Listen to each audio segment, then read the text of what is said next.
Okay, for a Raisin in the Sun Act 2, I did not split up the questions into scenes like I did for Act 1.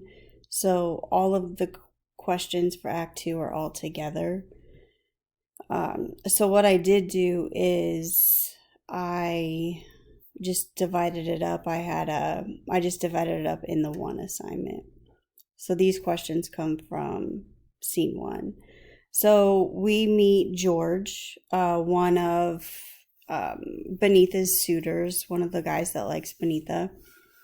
Hansberry has George say assimilation means a college girl's way of calling people Uncle Toms.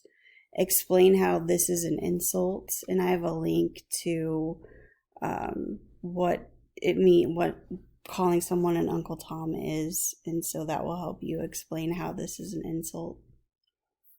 Why does Hansberry make George feel the need to explain the difference between Chicago theater and New York theater? In other words, what point is he trying to make? It has nothing to do with the theaters. Like, what is he trying to get them? Like, it's sort of like the TikTok challenge of,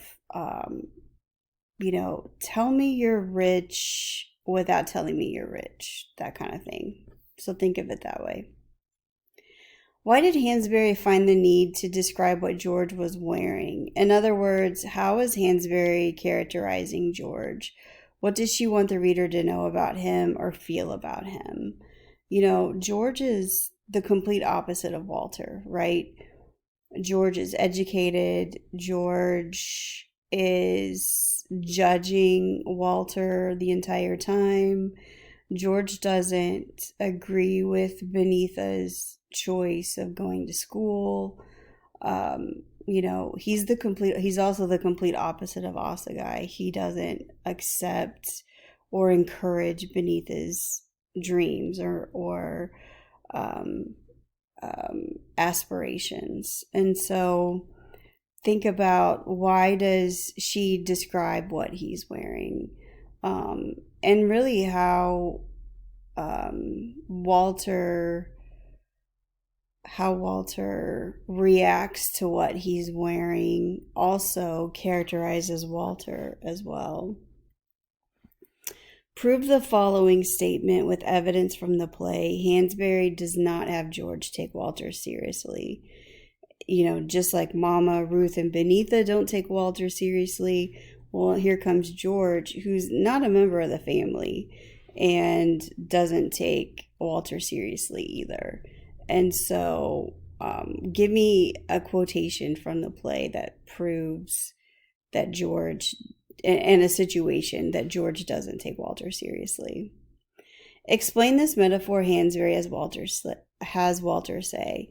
Here I am, a giant surrounded by ants who can't even understand what it is the giant is talking about. Why is he the giant, and who are the ants, and why? Hansberry has Ruth say this about her and Walter. I don't know where we lost it, but we have. What is it, and how do you know? Prove the following statement with a quotation from the play. Ruth is happy with Mama's decision to buy a house. When Mama comes home and she says, this is what I've decided to do, what is Ruth's reaction? How do you know she's happy? Okay, now the next questions are from same act, but now we're in scene 2. How does Hansberry want the reader to feel about Mrs. Johnson? Prove your answer with evidence from the play. Mrs. Johnson is quite a character. She is, she sees that the youngers are moving on, and she comes over with a newspaper with a headline that Negroes have been bombed out of their house in Clybourne Park. And, what is she doing? Why is she doing that? She's just kind of this, when she says something nice, is she giving you a compliment? I mean, it's hard to tell.